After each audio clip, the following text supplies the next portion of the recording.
Jeste li ikada osjetili da ste budni, ali da ne možete da se pomirite? Da vas neko ili nešto posmatra iz tame?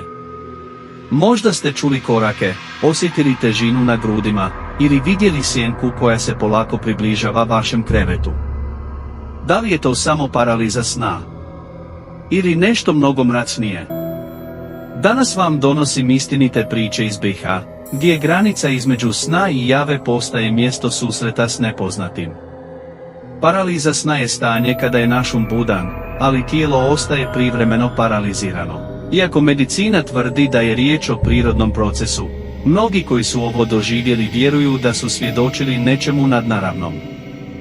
Ljudi iz različitih dijelova BiH ispričali su zastrašujuće priče, o sjenama koji im stoje pored kreveta, o osjećaju da ih nešto pritišće na grudima, i o jezivim šapatima koje su čuli dok su bili potpuno nemoćni. Jedna osoba iz Tuzle tvrdi da je tokom paralize sna osjetila hladan dah na licu i vidjela tamnu figuru koja je stajala pored prozora. Druga osoba iz Gračanice se zaklinje da je čula korake po sobi, iako je bila potpuno sama.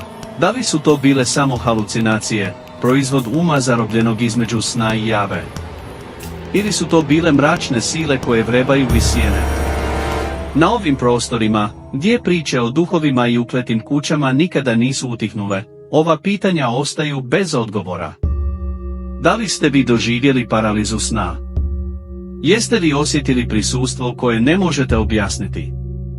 Pišite svoja iskustva u komentarima i podijelite ovu priču s prijateljima.